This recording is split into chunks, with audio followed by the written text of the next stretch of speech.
हमारे पुदुचेरी को मिलने वाला है।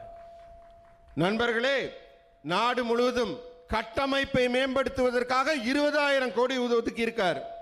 மீனவர்கள் நலனுக்கு கிட்டத்தட்ட 50 லட்சம் பேர் பயன்பெறதுக்கான திட்டங்கள் உருவாக்கி இருக்கார். $1 டிரில்லியன், எனக்கு தமிழ்ல சொல்ல தெரியல, 1 டிரில்லியன் 10 லட்சம் கோடி வரும். அதுபோல மிகப்பெரிய நலத்திட்டங்கள் உருவாக்கி இருக்காங்க. நான் உங்களுக்கு ஒரு வாக்கு தரேன், அத்தனை திட்டங்களுடைய பலன்களும் அதிகமாக புதுச்சேரியை வந்தடைய நான் பொறுப்பேற்றுக்கிறேன்.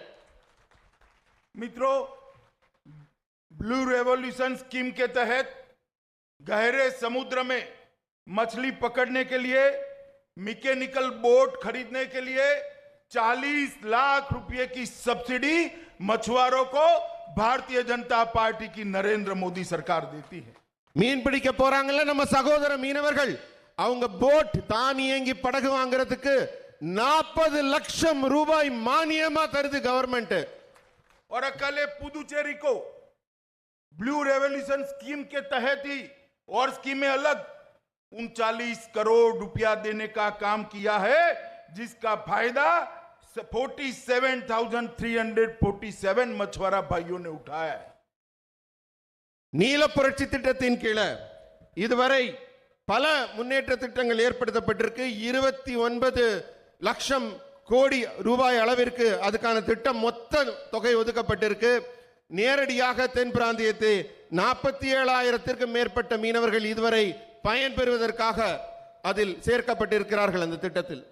भाइयों और बहनों, ये यूटी है, भारत सरकार की ढेर सारी स्कीमें मोदी जी ने यहां लागू की है. यहां पर स्वच्छ भारत मिशन के तहत 100% घरों में 89,090 घरों में शौचालय टॉयलेट बनाने का काम समाप्त कर दिया गया है.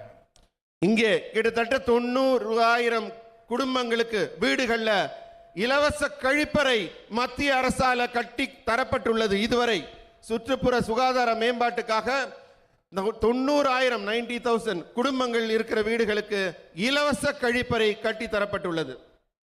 एक राष्ट्र एक ration card, one nation one ration card की स्कीम पूरी 100% 6,25,000 फैमिली को यहां मिल गई है. अगर पुदुचेरी से कोई तमिलनाडु के अंदर नौकरी के लिए जाता है तो उसको भी अपना राशन तमिलनाडु हो, कर्नाटक हो, हैदराबाद हो, केरल हो, कहीं पर भी मिल सके, इस प्रकार की व्यवस्था नरेंद्र मोदी सरकार ने की है. குடும்பங்களுக்கு ரேஷன் கார்டு கொடுக்கறாங்க. அந்த மாநில அரசுக்கு அந்த பொறுப்பு இருக்கு ரேஷன் கொடுக்கிறதுக்கு. ஆனா மோடி என்ன செஞ்சாரு, ஒரே நாடு ஒரே கார்டுன்ற திட்டம் கொடுத்தாரு. புதுச்சேரியிலேருந்து தொழில் முறையாக வேற மாநிலங்களுக்கு மாற்றி செல்பவர்கள் அந்தந்த மாநிலங்களில் சென்னையோ கர்நாடகமோ ஆந்திராவோ எங்க போனாலும் அந்தந்த மாநிலங்கள்லயும் அவங்க ரேஷன் பொருள் வாங்குற வசதி மோடி ஆட்சியில் தான் உருவானது. मित्रों, पुदुचेरी को केरोसिन मुक्त बनाना मतलब हर एक घर में, गरीब से गरीब घर में गैस का सिलेंडर पहुंचाने का काम जो 70 साल से कांग्रेस पार्टी नहीं कर पाई, भारतीय जनता पार्टी ने 5 साल के अंदर पूरा कर दिया है. பெண்கள் எல்லாம் வீட்டுல சமைக்க விறகையும் சீமன் அடுப்பையும் யூஸ் பண்ணி கஷ்டப்பட்டுட்டு இருந்தாங்க. 70 ஆண்டு காலமாக காங்கிரஸ் அரசு இந்த மாதிரி துன்பப்படுற சமையல் அறையிலேயே மூழ்கி கிடக்கிற பெண்கள் பத்தி கவலைப்படல. 5 ஆண்டுகள்ல மண்ணெண்ணெய் அடுப்பே இல்லாத மாநிலமாக மாற்றி காட்டியவர் மோடி அவர்கள். எல்லாருக்குமே உஜ்வாலா ஸ்கீம்ல இலவச சிலிண்டர் கொடுத்தாரு. प्रधानमंत्री आयुष्मान भारत योजना यहां लागू कर दी गई है. हजारों लोगों ने इसका फायदा लिया है. करोड़ों रुपया भारत सरकार ने सीधा उनके ऑपरेशन का चुकाया है. 24 से ज्यादा अस्पताल ये छोटे से प्रदेश के अंदर एमपैनल करने का काम नरेंद्र मोदी सरकार ने किया है. மருத்துவ காப்புறுதி திட்டம் உங்களுக்கு தெரியுமா? புதுச்சேரி மாநிலத்தில் மட்டும் 24 மருத்துவமனை இலவசமாக உங்களுக்கு இந்த திட்டத்தின் கீழே மருத்துவ உதவி தருது. ஆயுஷ்மான் பாரத் திட்டத்தின் கீழே. मित्रों, यहां पर जल जीवन मिशन भी लागू हो रहा है. मैं आप सभी को आश्वस्त करना चाहता हूं कि आप भाजपा की सरकार बनाइए, एनडीए की सरकार बनाइए। 2022 आजादी के 75 साल जब होंगे, तब यहां पर हर गरीब के घर में नल से, पाइपलाइन से शुद्ध पीने का पानी पहुंचाने का काम ये भारतीय जनता पार्टी की सरकार करेगी। ஆகவே நண்பர்களே, உங்கள் எல்லோரையும் நான் ஒரே ஒரு விஷயம் கேட்டுக்கிறேன். புதுச்சேரி மாநிலத்தில் பாரதிய ஜனதா கட்சியின் என்டிஏவின் ஆட்சியை உருவாக்குங்கள். உங்களுக்கு நான் தர உத்தரவாதம், எப்ப இந்தியா வந்து தன்னுடைய 75வது சுதந்திர தினத்தை கொண்டாடி கொண்டிருக்குமோ அப்போது இங்கே புதுச்சேரியிலே பாரதிய ஜனதா கட்சியின் ஆட்சி இருக்கும். வீட்டில் பைப்பை திறந்தீங்கன்னா குடிக்கிறதுக்கு சுத்தமான தண்ணீர் கிடைக்கும். मित्रों, हमारे प्रधानमंत्री जी ने बेस्ट का नारा दिया है। पुदुचेरी को बेस्ट बनाना है। बेस्ट का मतलब है, बी से होता है बिजनेस, ई से होता है एजुकेशन, एस से होता है स्पिरिचुअल हब और टी से होता है टूरिज्म। ये बेस्ट के 4 शब्दों ही पुदुचेरी के विकास की एक नींव है। इसके आधार पर ये पुदुचेरी को देश का गहना बनाने का काम ये भारतीय जनता पार्टी की सरकार करेगी। நண்பர்களே, 25ஆம் தேதி நம்ம பாரத பிரதமர் வந்து உங்ககிட்ட பேசினாரு. என்ன சொன்னாரு? புதுச்சேரியை பெஸ்டா உருவாக்குவேன்னாரு. சொன்னாரா இல்லையா? பெஸ்ட்னா என்ன? பீனா பிசினஸ், ஈனா எஜுகேஷன், எஸ்னா உங்களுக்கு ஸ்பிரிச்சுவல். அதனால வணிகம், கல்வி, ஆன்மீகம், சுற்றுலா, இது 4லையும் புதுச்சேரியை உன்னதமான மாநிலமாக ஆக்கி காட்டுவேன்னு சொல்லியிருக்காரு. मित्रों, पुदुचेरी का युवा स्मार्ट है, मेहनती है, उसको मौका चाहिए। मैं पुदुचेरी के युवाओं को कहना चाहता हूं, आप एक बार परिवर्तन कर कर कमल की सरकार बनाइए। विश्व भर के युवाओं के साथ स्पर्धा करने का प्लेटफॉर्म नरेंद्र मोदी जी आपको देंगे। புதுச்சேரியில கல்வி அறிவு மிக அதிகம். இங்க இருக்க இளைஞர்கள் திறமை வாய்ந்த இளைஞர்கள் இங்க இருக்கிறவங்க எல்லாம். ஆனா அந்த திறமைக்கு இங்க இதுவரைக்கும் தீனி போடப்படல. புதுச்சேரியில இருக்க இளைஞர்களே, ஒரு முறை ஆட்சியை மாற்றி காட்டுங்கள். உங்கள் அத்தனை பேர் தலை எழுத்தையும், கல்வி வாய்ப்பையும், வேலை வாய்ப்பையும் भारतीय जनता कक्षी कंडिपाக மாற்றி காட்டும். मित्रों, सबसे अंत में मैं आप लोगों से क्षमा प्रार्थी भी हूं, क्योंकि मैं महान तमिल भाषा में बोल नहीं सकता। मुझे भी तमिल भाषा में अगर मैं बोल सकता तो बहुत अच्छा लगता। நண்பர்களே, உங்க எல்லார்கிட்டயும் நான் ஒரு மன்னிப்பு கேட்டுக்கிறேன். என்னன்னா, உலகின் உன்னதமான மூத்த தமிழ் மொழியில் என்னால பேச முடியலையேங்கிற ஏக்கம் எனக்கு இருக்கு. நான் அதுல பேசியிருந்தா இன்னும் ரொம்ப சந்தோஷப்பட்டிருப்பேன். मगर आज मन की बात में हमारे प्रधानमंत्री जी ने कहा है कि वो सीएम थे तब भी तमिल सीखना चाहते थे, व्यस्तता के कारण सीख नहीं पाए। पीएम है फिर भी उन्होंने कहा है कि मैं तमिल सीखना चाहता हूं और तमिल भाइयों से तमिल भाषा में बात करना चाहता हूं. मन की बातல நம்ம பிரதமர் பெருமையோட சொன்னார், நான் வந்து குஜராத்ல சிஎம் இருக்கப்பே தமிழ் கத்துக்கணும்னு ஆசைப்பட்டேன், வேலைப்பளு காரணமா என்னால கத்துக்க முடியலன்னு. ஆனா இப்ப பிரதமரான பிறகு சொல்றார், நான் இன்னும் அந்த ஆசையை விடல, கண்டிப்பா தமிழ் கத்துக்குவேன், தமிழ்ல நான் எல்லாரோடையும் பேச ஆசைப்படுறேன்னு இன்னும் அந்த ஆசையை மறக்காம இருக்கார். அப்படிப்பட்ட உன்னதமான மொழியில உங்கள்ட்ட பேசணும்னு நானும் ஆசைப்படுறேன். मुझे बताइए, कराईकल के लोग बताए कि आप मोदी जी के हाथ मजबूत करोगे? காரைக்கால் மக்களே, எனக்கு நீங்க பதில் சொல்லுங்க ஒரே குரல்ல. மோடியின் கரத்தை வலுப்படுத்துவீர்களா? कमल के निशान पर बटन दबाएंगे? தாமரை சின்னத்தில் வாக்களிப்பீங்களா? भाजपा की सरकार बनाएंगे? பாஜக அரசை உருவாக்குவீர்களா? तो मेरे साथ दोनों हाथ उठाइए, ரெண்டு கையை தூக்குங்க, हाथ विजय संकल्प की मुट्ठी बीचिए और प्रचंड आवाज से बोलिए, भारत माता की ஜெய், भारत माता की, உரத்த குரல்ல சொல்லுங்க, भारत माता की ஜெய், भारत माता की சொல்லுங்க, वंदे மாதரம், वंदे மாதரம், वंदे மாதரம். उन्होंने लगाया है वहां के पूर्व मुख्यमंत्री नारायणसामी के कि सबसे ज्यादा झूठ बोलने का अगर इनाम किसे दिया जा सकता है तो वो नारायणसामी है, क्योंकि जनता की सेवा करने की बजाय वो गांधी परिवार की चरण वंदना करने में पूरा वक्त बिताते रहे। इसलिए अब परिवर्तन बहुत जरूरी है और बीजेपी की सरकार बनने का भी दावा इस रैली में गृह मंत्री अमित शाह ने किया।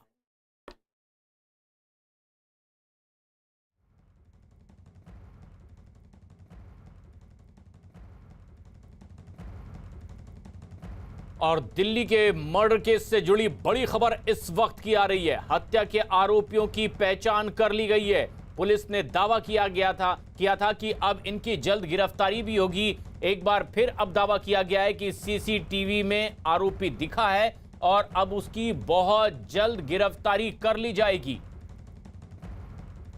दरअसल दो महिलाएं रात 9:30 बजे सड़क से जा रही थी और तभी चेन छीनने की, लूटने की कोशिश अपराधियों ने की, लेकिन जब वो ऐसा करने में नाकाम रहे तो चाकू से उसने हमला कर दिया और महिला की मौत हो गई थी। सीसीटीवी में ये पूरी वारदात कैद हो गई थी। पुलिस ने कहा है कि इस सीसीटीवी की मदद से बहुत जल्द इन आरोपियों को गिरफ्तार कर लिया जाएगा।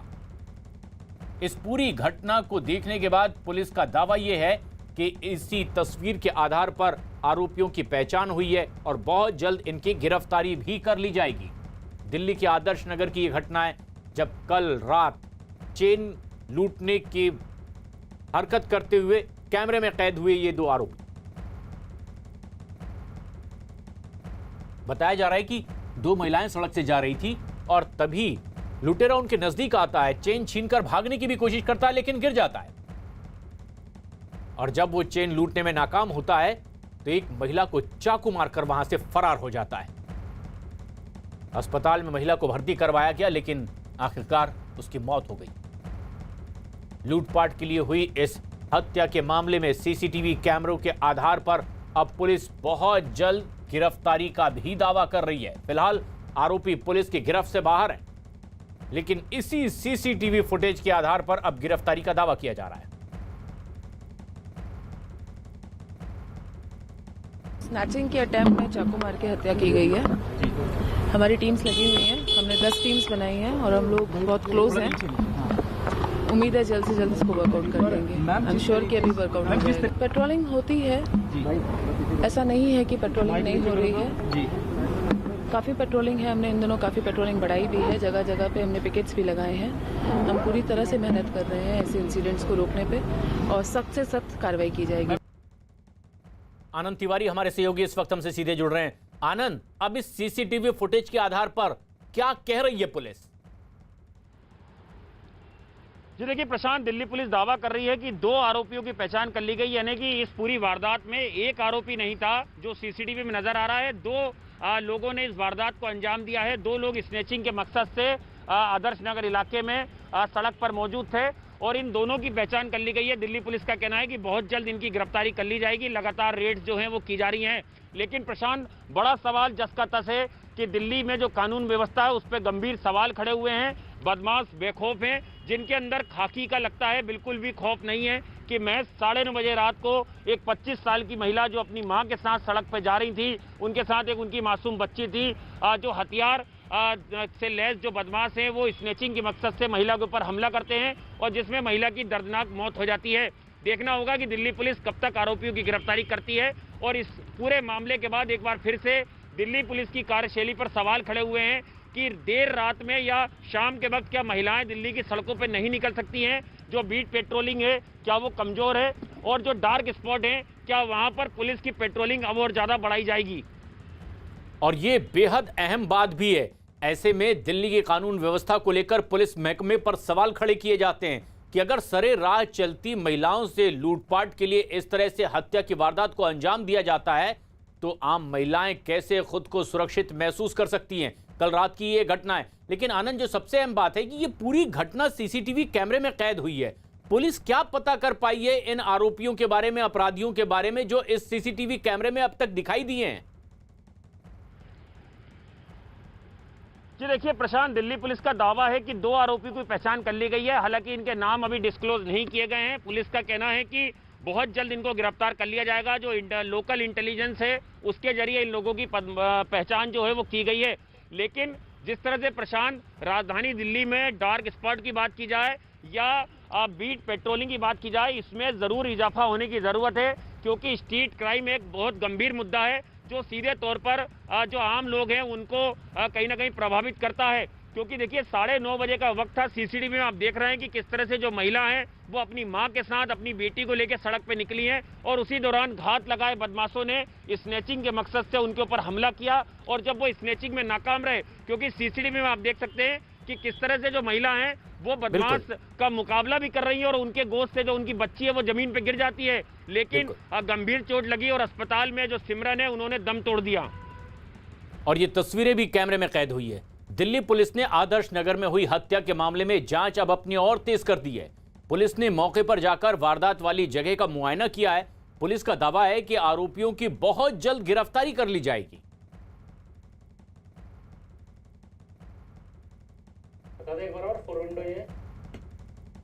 और ये तस्वीरें हमारे दर्शक इस वक्त देख रहे हैं। बीती रात ये वारदात दिल्ली में हुई है। जब दो महिलाएं रास्ते से गुजर रही थी तभी चेन स्नेचर ने उनकी चेन खींचने की कोशिश की, लेकिन जब वो ऐसा करने में नाकाम हो गया तो चाकू मारकर वहां से फरार हो गया है। वारदात वाली जगह पर पुलिस की टीम भी पहुंची और अब बहुत जल्द इसी सीसीटीवी फुटेज के आधार पर आरोपियों की गिरफ्तारी का दावा भी कर रही है। पीछे पीछे जाता जाता उसने ना चैन उसने चक्कू से पीछे काट दी। वो लड़की ने छोड़ी ही नहीं। उन्होंने देखा तो उसने बच्चा इसको धमकाऊंगी ऐसे गया तो उसने चक्कू मार दिया। बच्चा गिर गया ना, उससे उसने धक्का, वो भी गिर पड़ा। चक्कू लगा के चैन लेके अपना भाग गया। कोई कुछ नहीं होता भाई साहब, कुछ नहीं यहाँ पे, सब बेकार की चीजें यहाँ पे, कुछ नहीं ठीक ठाक। वहाँ पे पुलिस चौकी है बराबर में, मैं उधर से गाड़ी लेके आया, पूरा जाम। पुलिस जो है किसी भी काम में अपने कामयाब नहीं है, सिर्फ एक ही काम में कामयाब है। वो कहते हैं हम होंगे कामयाब, लेकिन आम जनता को दबाने के लिए। आनंद, ये वो लोग हैं जो हताश हैं, निराश है पुलिस व्यवस्था को लेकर के और गंभीर आरोप लगा रहे हैं कि कुछ नहीं हो सकता है। अब आखिर विश्वास जगाना भी पुलिस की ही जिम्मेदारी है। जी देखिए, बिल्कुल प्रशांत, इलाके के लोगों के अंदर भी और परिवार के लोगों के अंदर भी काफी ज्यादा गुस्सा है, काफी ज्यादा रोष है और काफी ज्यादा जो पीड़ा है वो भी है कि किस तरह से महज 9:30 रात को देश की राजधानी दिल्ली में अगर महिलाएं सड़क पे निकल रही हैं तो क्या वो सुरक्षित नहीं है? और वो दिल्ली पुलिस जो दम भरती है देश की सबसे स्मार्ट पुलिस होने का, क्या वो इतनी ज्यादा कमजोर है कि जो बेखौफ बदमाश है वो सरेआम हथियारों के बल पर महिलाओं के साथ लूट कर रहे हैं, स्नेचिंग कर रहे हैं, उनकी हत्या तक कर दे रहे हैं? क्योंकि देखिए ये कोई पहला वाकया नहीं है प्रशांत। हाल में ही कालकाजी इलाके में भी एक घटना हुई है, ईस्ट दिल्ली में भी एक लड़की का किडनैपिंग बाद उसकी हत्या कर दी गई और पुलिस जो है वो आरोपियों का सुराग नहीं लगा पाई। तो कहीं ना कहीं ताबड़तोड़ जो राजधानी दिल्ली में वारदातें हो रही हैं वो दिल्ली की कानून व्यवस्था पे और इसीलिए भी अब सवाल खड़े किए जा रहे हैं कि आखिर कब तक इस तरह बेखौफ रहेंगे बदमाश। दावा यह भी किया जा रहा है कि यहां पुलिस चौकी बेहद नजदीक थी जहां इस तरह की आपराधिक घटना को अंजाम दिया गया। लूटपाट के इरादे से आखिरकार चाकू मारकर एक महिला की हत्या कर दी गई है। पुलिस सीसीटीवी फुटेज के आधार पर अब जल्द गिरफ्तारी का दावा कर रही है, लेकिन परिवार में मातम पसरा हुआ है और निराश है इस पुलिस व्यवस्था को देखकर।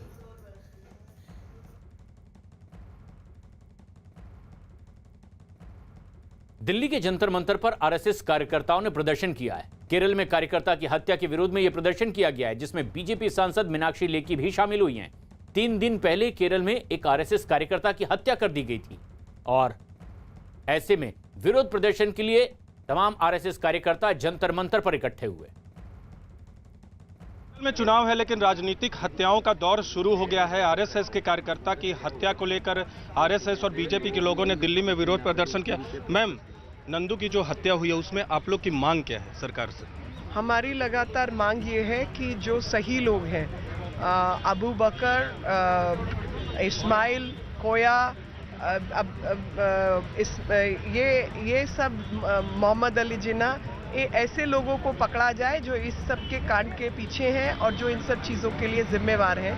किसी को फ्रंट बना के कुछ और लोगों को पकड़ लेना वो काफ़ी नहीं है। लेकिन पीएफआई से ही जुड़ा राजनीतिक संगठन है एसडीपीआई, उसके 8 लोगों को हिरासत में लिया गया।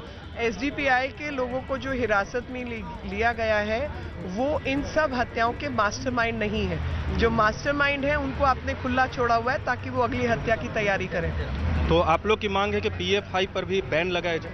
पीएफआई पर बैन लगाया जाए, एसडीपीआई के खिलाफ, और इन सब को सारे मामलों को NIA को सौंपा जाए ताकि जो कनेक्टेड जो लगातार इस तरीके की चीज़ें हो रही हैं, इनका पैसा विदेशों से आ रहा है, कौन सी ताकतें हैं इनके पीछे, उन सब की तहकीकात ढंग से होनी चाहिए। उत्तर प्रदेश के वृंदावन में चल रहे वैष्णव कुंभ मेले में राज्य के ऊर्जा मंत्री श्रीकांत शर्मा भी पहुंचे। इस दौरान श्रीकांत शर्मा ने मेले स्थल का निरीक्षण किया और अधिकारियों को जरूरी निर्देश भी दिए। श्रीकांत शर्मा ने यमुना नदी का भी नाव के जरिए निरीक्षण किया है। कुंभ मेले में प्रशासन की तैयारियां देखने के साथ साथ श्रीकांत शर्मा यमुना आरती में भी शामिल हुए। वृंदावन में ये 40 दिन तक चलने वाला कुंभ आयोजित है, जहां पर पहुंचे हैं उत्तर प्रदेश के मंत्री श्रीकांत शर्मा और नदी में नाव के जरिए भी उन्होंने निरीक्षण किया। इसके अलावा भी तमाम व्यवस्थाओं का निरीक्षण करने के लिए मंत्री महोदय पहुंचे। अधिकारी, प्रशासनिक अधिकारी, सभी कार्मिक, सभी श्रद्धालु बहुत शिद्दत से इस आयोजन में लगे, तो ये बहुत सफल आयोजन रहा है। तो इसके लिए सबको बहुत शुभकामनाएं, और इसी तरह से आगे जब तक हमारा कुंभ यहाँ रहे, शांतिपूर्ण तरीके से स्वच्छ दिव्य कुंभ की जो हमारी कल्पना है वह पूरी हो। मैं आपके चैनल के माध्यम से यहाँ आने वाले सभी श्रद्धालुओं से ये अपील करूँगा कि बहुत पवित्र स्थान है, यहाँ पूज्य संत हैं, ब्रजवासी हैं, सब श्रद्धालु हैं, यहाँ की पवित्रता बनी रहे।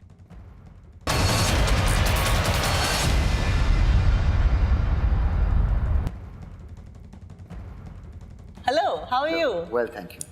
वो साल जब उस फैशन वीक में पहली बार आप और करीना हैंड इन हैंड आए थे, and for the first time a journalist asked you, "Hey, are you guys together?" And you said, "Yeah, we're together." I wish I had said yes, we're together. I think I said there was a lot of us. Really? I should have been a bit more, but I do a lot of us anyway. तो ये that kind of a journalism जिसमें infer कर लिया था that you're together? No. I said we are together. अच्छा. But इतना confidently नहीं बोला, थोड़ा मैं थोड़ा घबरा के बोला। अच्छा. So I Because was I hadn't right. checked with Kareena कि should I say it. भाई वो तो जरूरी है ना। लेकिन मुझे याद है हम लोग मनीष मल्होत्रा के फैशन शो पे गए थे, और जब हम लोग अंदर आए थे तो there were about 200 people, maybe more people there. I don't know कितने लोग थे वहाँ पे, लेकिन कम से कम 3-4 मिनट के लिए pin drop silence था. They were just looking at us. Yeah, they are together. Yeah, I think so. I think both of us don't believe in कि छुपाना. अगर if you believe in something, then you know you should be I think open and honest in public. I think यही बात आपके father ने आपसे कही थी कई सालों पहले. I must say, ma'am, you have a good memory and some good research also. Yes. But isn't it? He said the same thing. If you're in a relationship, why hide? I think he said that if you want people to respect you, or you know, you should respect yourself. हाँ, good. तो ये बताइए कि for me, for everybody who's watching this chat show, 3 key secrets to keeping a marriage alive. See, I'm no expert. I don't know, but I think हमारे साथ क्या होता है कि खलील गिब्रान कहते थे कि साथ में रहो, लेकिन let there be space in togetherness. Yeah, space in your togetherness. Yes. So that is something I think both of us are professionals. दोनों के अलग-अलग काम हैं. And yet at the same time we come together in the evenings and we make some time. So I think Kareena is also very good at balancing work and personal life. So I think having something fresh to talk about from time to time helps us. We travel, we can't help it. कभी-कभी you know साथ नहीं रहते हम, तो कुछ दिनों के बाद अगर मिलते हैं तो थोड़ी freshness रहती है इस वजह से, I guess. Sometimes I see people you know who spend too much time together, they're looking like you know fed up sometimes. So that's not a good thing. Yeah, किसी ने कहा है कि आपकी शादी बड़ी अच्छी चलती है, मतलब वजह क्या है? इसकी वजह ये है कि हम जरा कम मिलते हैं. Yeah, I think Shatrughan Sinha, somebody said कि हिंदुस्तानी लोग at that time, he said इतना डिवोर्स नहीं होता compared to the West. He said वो तो half the time हम लोग मिलते ही नहीं अपनी बीवी से. But I mean it's a joke, but it's also true. Yeah. So you know sometimes you see guys standing ahead, they walked off, the wife is following behind. I don't like that, you know. I think we should respect each other and साथ में शाना बशाना चलना चाहिए. Family should also respect. कभी-कभी sometimes families take each other for granted. The best thing is to have 2 different televisions. You can watch different. Really? I'm joking. Royal family के लड़के का अकेले उत्तराधिकारी वली-ए-अहद का ये कहना कि मैं फिल्मों में जाऊंगा, Yeah. वो भी उस जमाने की फिल्मों में जब उसको बहुत अच्छी नजर से नहीं देखा जाता था। Correct. आपके अब्बा जान ने क्या कहा था? नहीं, बताइए। my Abba was very cool person. तो he said just follow your heart and be happy. And I think, you know, अगर एक अच्छी नौकरी मिलती है and if you're stable, if you take it seriously, and if you work hard and you're good at it, फिर you know मुझसे ज़्यादा कोई खुश नहीं होगा। You know? अच्छा, वो आपको विजिट करते थे बॉम्बे आके तब? नहीं, आधे वो लव आजकल के सेट्स पे आए थे। अच्छा। वो लेकिन वो तो लंदन था। He never came to film sets, not my mother's film sets or mine or something. अच्छा, आपके बेटे तैमूर की सबसे प्यारी अदा क्या है? I think he says adab like this. Abadab. Abadab. Abadab. Lovely. अच्छा, पटौदी का वली अहद ये एक काम नहीं कर सकता, वो क्या है वो? I think something very loud and, you know, maybe nylon shirts. I think you can't wear them.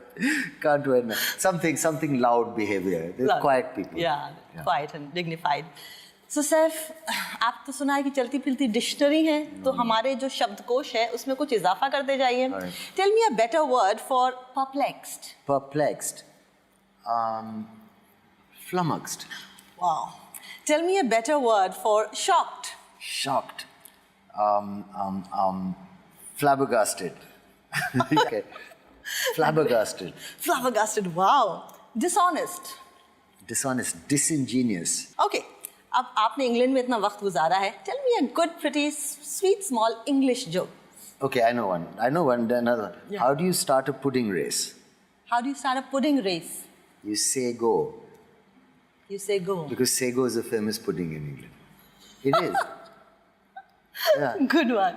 Okay, what happens when Batman and Robin meets a steamroller? Batman and Robin meet the steamroller. Yeah. They become Flatman and Ribbon. It's really bad. Sorry. ये देहात की एक कहावत है. दो लोग बैठ के आपस में जब लंबी लंबी जिसको कहते हैं फेंक रहे होते हैं. ओके.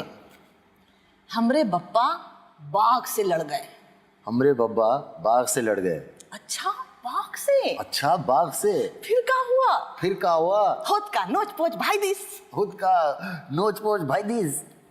हाँ? नोच पोच बाघ से लड़ गए. But I used to hear stories like this, you know, when I grew up. Exactly. आपके गांव में ये ऐसी बातें बोली हमारे पास जाती होगी. टीवी नहीं था बचपन में, तो नंदा जो थे वो एक टेलर थे. तो बैठ के मुझे कहानियां सुनाते थे रात को. तो मैं उनको पकड़ के लाता था बेडरूम में और आप कहानियां सुनाओ. और कहानी वही शेर शिकार ये वो नोच पोच.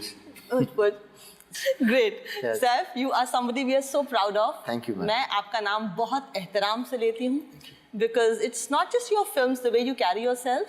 आपने नई जनरेशन को भी एक रास्ता दिखाया है कि hey guys, this is the way to behave, that's the way to talk, this is not how a man should be, and that is the way a man should actually be. It's very kind of. Thank you, ma'am. Thank you so much and all the best, Saif. Thank you.